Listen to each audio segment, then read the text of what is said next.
jovial mood, chats to the guests on tonight's show.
I had brothers and sisters. I'm an only child. Yeah, you're an only, yeah. And I didn't really get to know my dad because he was at the war, and he came home. I had about 10 years with him through my adolescence and teenage. Yeah, and that was a bad time to try and get close and talk. Well, there was no money around after the war, obviously, you know. Yeah, and were you conscious he was away at the war when he was away? Oh, yeah, because we lived, where we lived, it was an aerodrome. We lived in Hillingdon, and Norfolk aerodrome was just literally just down the road from us. We used to see the planes going up to fight them off. My mum used to say they're shooting all the Germans away now. They're going up to shush them off, don't be worrying and everything else. And your dad is out there fighting for England? He was in Africa, my dad. Yeah, and do you remember him coming home? Yes, he came home, and I remember being put in a room for ages. I couldn't understand why. 2 weeks, yeah. Were you conscious when you were growing up, too, that you were on your own, basically? Well, I don't think one is. Yeah. I know that whereas usually people play with their brothers and sisters and all that, I used to have a fantasy world. I used to go in and dress up and be different people. I went to the pictures, I come home and I'd be that person. Yeah. I'd dress up and I'd go into my room, what do I look like? I think that's how it sort of... Well, he was at the other end of the spectrum completely. What, there were 17 of you? 17 of us. 17 children. Yeah. I was just going to say that, the exact opposite. And you're to the eldest as well, Pat? I'm the oldest. We had a child arriving in our house every 11 or 12 months. And at the time, of course, we believed that the doctor brought the new babies in the black bag. That's what we were told. So every 11 months, the doctor arrived, and there was a little cry, and we had a new brother or sister. So there were 17 of us. I always say that we were quite poor when we were growing up. And I always say that when everybody else had kind of wall-to-wall carpet, we had wall-to-wall children. But how did you manage accommodation and everything? You know, accommodation? Sleeping and... Well, I mean, we just had an ordinary three-bedroomed house. I mean, the table, we gathered around the table and the food was prepared, but there was always enough. You were fed well? Yeah. Lots of potatoes. Yeah, lots of potatoes and fried eggs. But your ma, how did she cope if she was constantly pregnant almost? Well, my mother was either pregnant or just recovering from having a baby.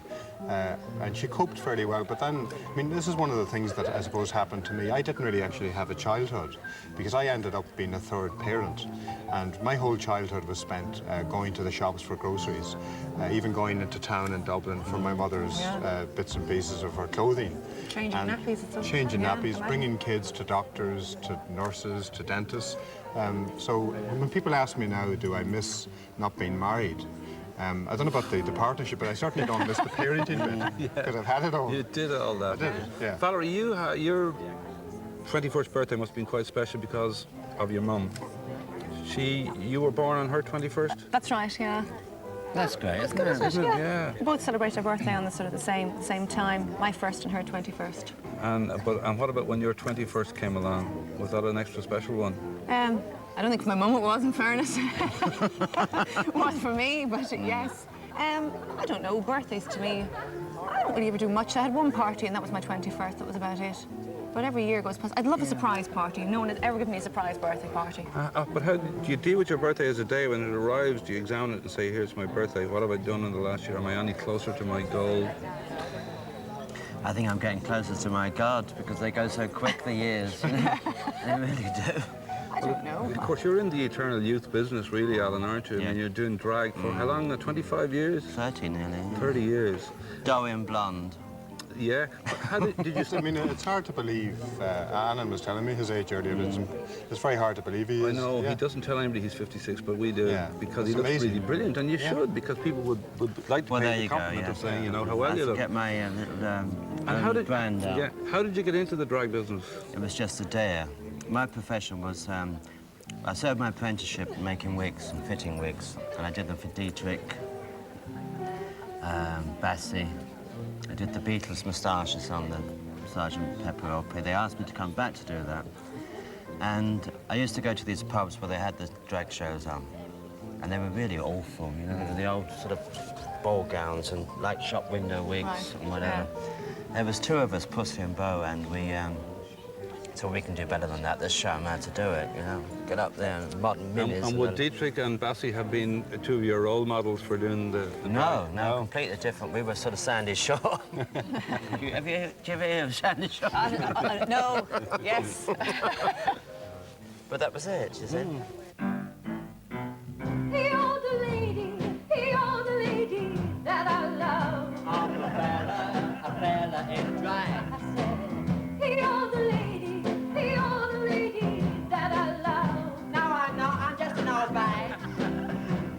You're the little lady. I'm no little lady. I love you. I love you. I love you. I love you. I love you. Pat, you always kind of knew you were going to be a priest, did you? Yeah, strangely enough, I mean, when I was 3 or 4, I started saying to my mother I was going to be a priest. And I think there were very human explanations for it. We had a Jesuit who used to come to visit us in the house, a very saintly, kind man. I mean, I thought he was old, he was 40, which is 2 years younger than I am now. But, I mean, I used to sit and talk to him, and he used to give me the top of his boiled eggs, and I thought that was a great thing. And my grandmother then was quite religious, and she used to sit with me at night and read, you know, that little magazine, The Blessed Martin Messenger. Yeah. And my dad went through various stages, and at times my dad would have been quite religious and would have brought me to early morning mass. Did you all go together, all the family go on Sundays? No, I mean, my dad was... bus. My dad, well, you need a bus. My dad was a bit of a battler. What happened, I mean, there were times in his life when he was very religious and would have gone to Mass. Other times he fell out with God and would have stayed away from Mass for years. I mean, for instance, my last little sister, Sandra, when she was born mentally retarded, my dad felt, well, he had done everything the way the church said he should do it. No contraception, nothing. And now God should visit him with a mentally retarded daughter. So on that occasion, he fell out with God and stopped was going that to Mass. yeah. Well, Yeah, I'll get around to that in a minute, but I mean, Yeah. did that create a conflict for you that your dad was not observing anymore? No, not really. I mean, my dad, he was a very challenging kind of character, and he and I always discussed things and argued about things when I was growing up. And he wasn't religious in the conventional sense, and I suppose as I grew up, I was. So we had great arguments and discussions, but no great problems about it. Yeah. Were you good with your folks? Did you argue with them? Did you talk to them when you were growing up? When I was growing up, I think I had plenty of rows. I think mainly with my mum and dad who were boyfriends, things like that. My choice Well, of course, yourself company and Patricia and Bernie signed together, didn't you? We did, yeah. We started off as 3 and a ROE. 3 in the ROE. Yeah, that's great. No, Pretty good. Yeah, 3 in a row. We did kind of dancing. I've just Twins, got that that's now. okay, yeah, we started off doing sort of charity shows as 3 in a row, and then Bernie's a little bit too young, so Patricia and I went on our own and formed the Rose Sisters. I think we worked with you a few times, in fact. yeah. Gulliver's Inn and We've done it. Tudor Rooms We've and been all there, those love, places we have, yeah. Yeah. I think probably girls get a more difficult time that way. I have a sister who's 11 months younger than me, and where I was allowed to go out and not have to say what time I'd be in. The girls always My Girls, dad yeah. made very strong, very big restrictions on her. And I can remember my dad and I out touring Glasnevin and Ballygall at 5 to midnight, looking in cars, looking for this sister of mine. Yeah. But that didn't seem to happen My with dad the used to sit boys. outside nightclubs waiting for me to come out. And you probably had none of that, did you? Because I had none of that. Your dad was gone by I've the had a time. wonderful relationship with my mother. I think it's more like brother and sister, really, because a lot of jokes I get, my mother tells me. She's 80 this year. And she's still living in England, is she? Yeah, she comes over here to me quite often. I put her up in the cash desk in the cafe Oh, have you? Sunday Yeah, afternoons, yeah, she yeah. loves all that. Yeah, the cafe's open, what, a couple of weeks now? Yeah, it's going very well. Yeah. I've eaten there. I can vouch for that. yeah. It's lovely. I think it's a great idea, actually. That's right. And you'll get a bit of food in Lily's too until... Yeah. Yeah, do you now have been in Lily's, what, nearly a year? 8 months. August it'll be a year, yeah. Yeah, and you went through a kind of a rough initiation. A lot of people were knocking you, and there was a lot Yeah. of snidey little references to you. There was, yeah, You had to indeed. live. Are you strong in that way that you can live past that? I found it hard at the time, but it's something you have to get on with, really. Trooper, aren't you, darling? Had to be, didn't I? I'm sure being Miss Ireland didn't help because they tend to regard people who are Miss Bimbos. anything as being a bit of a bimbo. Did Yeah. you enjoy your time as Miss Ireland? No, I didn't, I have to say. Why? I think I went in for, and this is not looking back on it now, I'm not sort of saying it And because I again, did just to clarify, what age were you when you won Miss Ireland? 21. You were just 21. Yeah. I found the whole thing, I was bored. I kind of finished singing. Trish and I had broken up the band situation. I was working in as a waitress in a club, and I entered the competition for something, basically for something to do. Was that Sloopers, the competition? Not quite that far back now. It was Well, all Parks. right, because I did a few of those. Well, I've been there as well, in fairness. But entered and I won it and went out to the States for the Miss Universe contest. And I have to say, the organisation was pretty bad. The girls were treated very badly. Yeah. They were very nice and I got on very well with them, but like, it was kind of, the Americans have this idea of when you're doing a beauty contest, they want sort of the opening credits to look like the girls have been here, the girls have been there, the Yeah. girls have been absolutely nowhere. Yeah. Stuck in a rehearsal studio for 3 weeks and put together these fabulous dance routines. And basically they pluck you out 5 or 6 at a time into a bus, bring you somewhere, take you to sunbathe, play tennis, and they film all this, and it looks to everybody else like you've been everywhere and had a whale of a time. Or in fact, they don't even refer to you by your name. It's like Ireland, England, Yeah. into the Yeah. bus. But what about coming back home and being Miss Ireland? Was that not pleasant? Yeah, I actually went off sort of near the end of my reign. I auditioned for the Doolies. So I kind of did a little runner, to be honest. Giving rise to the old catchphrase, caught by the doolies. Oh, yeah. God, no. I'd a penny for every time I heard that. Yeah. Such a flash, my cup of tea. You got your eyes on me, but I know you'll deserve when you finally get your killing me. There's something fishy here, and I got a hunch. I'm just a dish that you wish you could munch. You let me go just to feed your ego. Well, I don't wanna be your flavor of the month. I don't wanna be your flavor of the month. No, no, not for me. Your flavor of the month. Can't you see a day love is just not enough for me? Talking about the doolies there, and I mentioned my grandmother earlier, who was quite religious. One time when I was a kid, she had a very bad ulcer on her leg. And my dad was a bit of a character, so he gave her a relic that he said was very special. And she rubbed it on her leg for 2 weeks, and her leg got better. So my dad invited her to open the relic and have a look, and she did. And there was a little bit of red string inside, and a little note which said, "This is a piece of the rope that hung Tom Dooley." Now listen, you don't know that you're very unsafe. You're sitting between two men who have both clashed with bishops in their day. You were denounced by a bishop, weren't you? Bishop of Longford, and I think he may Same be man. the same man. Who was that? The big Cathal boss. Daly. Calday, and what did he say I'm not about sure you? now, He was the but Bishop of Longford at the time. And what he did he say announced. about you? I don't know what he said because you know me, mornings I don't get up. Yeah. But apparently he'd said something in his pulpit that morning, telling people not to come and see me that night. But you were kind of risque for the Well, I time, weren't was. you? Well, you remember, you used to. Yeah, I mean... You were never out the place. think it's Pussy amazing. You wouldn't Garden. get away with calling yourself Mr. Pussy now if you were starting off, I'm sure, because of No, not really, no. I think it's amazing that Alan came over from across the water at the time he did, with the act he has, and he seems to have just gone Done down a it treat. and Yeah. accepted, haven't I? Been Well, accepted, you were yeah. clashing with the bishop. You were clashing with the bishop in Clonliffe. What age did you go into the seminary? Well, I went into the seminary when I was 18, and I was in Clonliffe. I went in 1970, and John Charles McQuaid was still the Archbishop of Dublin. So Clonliffe actually hadn't been touched really by the Second Vatican Council and the changes that came. So the rules were very strict, and I found that I got myself expelled from Clonliffe at the end of my third year. Well, I'm a little bit like Alan here. I prefer nighttime to morning time.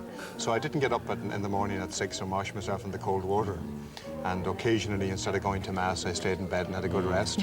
and miss the occasional boring lecture. What about birthdays in the seminary? Were they big occasions for all the lads to have a bit of crack? Well, generally we celebrated them with our family, but I actually became 21 when I was in Clonliffe, and I'd never taken alcohol up until then.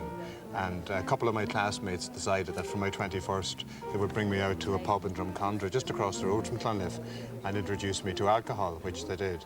And I've been eternally grateful to them for doing that because I enjoyed it.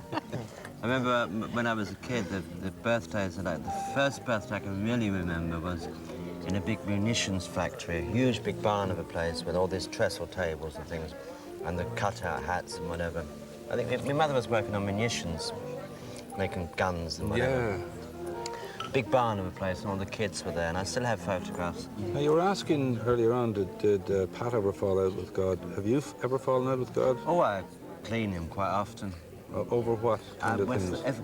if I'm getting ready to go out, or getting ready to do a show at home, I usually get ready at home if I'm working near. Right. It is easier. The dressing rooms are dreadful in some of the places. You know, you have to hit your head's off the chain when you go in. So I get ready at home sometimes, and if the dog might be jumping up or something might fall over, I can't get the eyelashes to go on, or something's happening, I got a phone bill in or an ESB bill in and all that sort of thing. Everything's going wrong, and I'm going, really having a go at him. And then when I relax, I say, I'm sorry, I didn't really. I think he listens when you have a go at him. I had a big problem when I was curate of a young priest in Wales in the beginning. And a relative of mine had a problem with drugs, and I brought him over to Wales. And for 3 weeks I was looking for a job and a place for him to stay. And I couldn't succeed in getting him one. But eventually I brought him for an interview for a job as a part-time barman.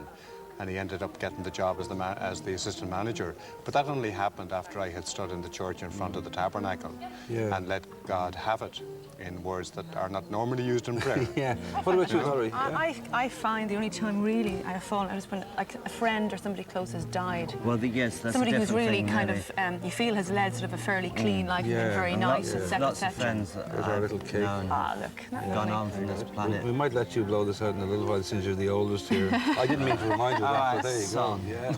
That'll be the only time I kind of feel a bit of resentment there. Well, and that's a feel life different was thing. unfair. That's a different thing of giving out to him, really. You know, when you sort of say, sod you. What? Well, I mean, after he did me that favour, I went back to him and I apologised for the way I spoke to him. When I want something now, I give my shout. I actually said to him, I'm not sorry in one way for speaking to you that way because it obviously got action. So you can expect a little bit more of that from me from now on. Yeah. Well, But he no, works. God works. does he? He works for you. Yeah. When I was the house, I was going mad to get the house I'm in. It's a lovely house. And I was in every day there, so. Give it to me. And he let me have it. Living in houses, you are currently a squatter. There's no two ways about this. We just have to say it straight out. Yeah, I suppose you could call me that. You've fallen out with the church rather than with God on this. Oh, I haven't fallen out with God. No, I mean, what happened was 8 years ago, Cardinal Daly, who was the bishop then, removed me from the parish of Larne. And he offered me a parish in America and a relocation grant to get there. The Witness Protection Program. Well, at the time they offered. So I've stayed in the priest's house. I've turned the bottom of it into a chapel which seats about 70 people, and I kind of live upstairs. But to be honest with you, I don't really feel a squatter because I mean I've been in the church now for 24 years, between being a student and a priest. So I feel I actually have a moral right to a roof over my head. But as society has become more liberal, has anybody come to you and said, Pat, we think you were on the right track and we're sorry we condemned you over all these years? Nobody has actually said that. It's a bit early yet. But I mean, people write to me all of the time, and I keep these letters and say to me, look, we're thinking about what you're doing. We think you're on the right track, and you're just a wee bit ahead of your time. Keep it up, son. Yeah, if you don't know, I mean, Pat is marrying people who've been divorced. I was talking about it earlier on. Right. Yeah. Would you go through marriage again now? Yes, well, obviously, I've been, as I was saying to you earlier on, I'm divorced. Her and I might make a deal later. Yeah. And would you still like to have family and stuff, Valerie? I think it's unfair on my partner because he's never been married before. And it's not fair to deprive him of all the kind of, you know, the ceremony A and lot the church of- and everything. I mean, I think it's unfair on him. I do about 200 weddings a year now, mainly of divorced people from the Republic. And that's the one thing that I find most common. The person who's been through it before always says to me, I don't really want a big day. not for me. I've had it. Yeah. You know. But I want my partner to have their big day. That's right, yeah. And do you ever feel, Pat, that you're in the role of the modern heretic and that you're flying in the face of No, I don't think so, because I mean, I've thought about it, and I've studied the whole situation, and I believe that what I'm doing is in accord with the Bible, which is more important than church law, and it's also in accord with Christian tradition. In the Catholic Church, we used to allow divorced people to remarry. So therefore, I mean, I feel that what I'm doing... Do you think priests should get married? I do, of course, yeah. So do I. I think it should be optional. It used to be, and we had married priests in Ireland until the 15th century. And if the right woman, if you met a woman and fell for her tomorrow, would you get married? I would. I mean, I actually regard myself as a bachelor, and I'm free. And therefore, if I met somebody, it should have to be extremely special to put up with me. But if I met somebody, I would actually marry her openly and move her into my presbytery and live as man and wife openly. Yeah. I think it's one of the sad things. Would you be able to embrace that now, or would that be too scandalous for you? Not at all. I think it's perfectly right. Yeah. Absolutely. Yeah. And Alan, have you had long-term relationships, or have you kind of lived a solitary life? I've always been a loner. Yeah. I don't believe in that. I don't believe in sharing my life with anybody, really. And my dog, I share it with. Well, do you share your life with Mr. Pussy? I mean, would you be able to live without being able to transform yourself into Mr. Pussy? You see, I've never experienced marriage or anything like that. I think it's wonderful, and I would love to experience it, but I never have, and I don't think I ever will. But You can spend the rest of your life alone. well, the thing is, you're never alone. Your friends grow old with you anyway. Do you ever I've got feel lots of good lonely? friends. I'd feel very lonely, I have to say. I've got friends, very good friends. I've friends that I've had for. Well, I would imagine 40 everybody years. feels lonely. Pat, do you want to blow out those candles there and we get a slice of the cake for you? Right. I'm normally lighting candles, but Here you go, roll reverse at last. that's right. You raise a fair amount of smoke there too. Well, I do. I'm inclined to do that. You see. Yeah. Listen, I got you. Yeah. That's for you. Really? And that's for you. Yeah, Valerie, thank do you you. worry about what? Can we You're open 34 them? this year. Yep. Do you worry about aging? I think only in the sense that I would like to have a child You at can some open stage. it now if you want. You would, yeah. I would like to, and I think obviously as the years are rolling by, my chances are getting slimmer. But But you're in a glamour business. I mean, do you worry about the wrinkles coming and the I will have a bag? facelift when the wrinkles come. You can count on that And totally. so will I. Down to the Blackrock Clinic and woof, gone. Do you want to open your present? Okay. I mean, This is very I probably won't be able to afford a facelift, but Do you know who if you I could, I share would with? think about it. You share with Joanna Lumley. Now, right. would she be a role model now? Haven't seen her now. I think Absolutely she's fabulous. yeah, I think she's great. Well, her life is Absolutely. amazing, the way she's come back and everything. Well, that's what I was going to say, Alan. Now, it's a years in a cave. It's Pussy's. It's your spare outfit for Pussy. Yeah, I got you. It's very And appropriate. it's the right isn't it? colour. Absolutely. Anti-wrinkle Yeah, cream. dog collar That's with. from my Nero. I have a Doberman, you know. Oh, have you? Yeah, that's a I Doberman. would have Yeah. thought the rebel priest might wear it himself. No, I think I might be give Oh, it this to is Nero. lovely. You and I I'm can trying to share see, this. you share Yeah. with Dr. Spock Pat and Yeah. Paddy Hillary and Jimmy White, the snooker player. Would any of those people now be soulmates to you on the basis of what you know about them? I don't think so. I mean, I'm not a Star Trek person. Yeah. And, No, I don't mean that much. All I right. mean Spock, the baby man. All right, I thought you meant the other one. You'd be very pleased to hear Tammy Wynette and yourself share a Oh, can't birthday. wait. Stand by your man. Yeah. Well, now, When is your birthday? my birthday was in March. Oh, March. Yeah, it's just Pisces. gone past. No, I'm an Aries. Oh, you're Well, Aries. 25 now, Shay. I was 20. I was 51 this year, and I don't mind telling people what the heck, you know. But only You a do what you baby. do. Only a baby. I was going to say, This is lovely, if thank you were you. asked to characterise yourselves, would you consider yourselves optimists? Are you an optimist? Well, I'm certainly an optimist. I mean, I actually annoy people sometimes by my optimism. I get on people's nerves. I mean, but I'm very much an optimist. Pessimist. Why? I was looking at the wrong side. The glass is never sort of half full, it's half empty. That was the glum side of things. And where does that come from? I really don't know. I think probably, maybe from disappointments in life. I think if I look on the bad side of it, if it perks up and nice things happen, then it's a plus. But do you not look back and see that you've had kind of quite an extraordinary life so far? You were Miss Ireland. You were singing with the Dooleys all over the world. Every reason to be optimistic, yeah? I don't know. And what about leaving showbiz behind? Is that easy for you to leave? Well, the I still performance? dabble a little bit now. Yeah. I mean, I do sort of some work with But my you mix sister. with people in the profession, aren't Yeah, you, every night? I think it's a natural progression to go from sort of singing into sort of the nightclubs or some form of entertainment, I Yeah. think. Like you're doing, You're doing there, the aren't same Well, you're thing as running a well. restaurant, but you won't be able to I'm refrain a from jumping up pessimist. and... Absolute pessimist. I can't believe why anything goes right. There has to be something to go wrong afterwards to counteract it, I'm a bit like that myself, I have to agree. But again, I'm just saying, you will not be able to resist getting up in the restaurant and Oh, well, I doing- do. Yeah. I get up and I do bingo and And whatever. will the drag thing, will that be there for all of your life, do you reckon? Well, I You'll won't be get away doing- with it, but I should go on like an old lady Well, you can go on and eventually. be a dowager. Go to the duchess Pascal of- Clinic of a with me and you'll be certain- fine. You might even be the first lady priest. Lady Bishop. Is there room, will we see women priests in the church in our lifetime, Pat? I hope so. I think we'll probably see married priests first, and then hopefully we will see women priests. I'd like to see it. I think the present Pope is a very conservative man, so I think in his time we Yes, won't see any of... You're not a big fan of his. No, I regard him really as a disaster for the church.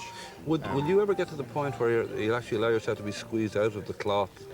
Well, I don't think so. I mean, I've no intention of allowing that to happen. And I mean, I think that's perhaps what a lot of people would have liked me to do. I mean, if I had have, you know, run away with somebody and got married and left the priesthood, they would say, well, that was his problem all along. Yeah. So I think I find it more challenging to stay within. And I think you quite enjoy now being a thorn in the side, do you? A little Oh, I bit? do. I very much enjoy it. So it's a vocation now. It's a vocation, yeah.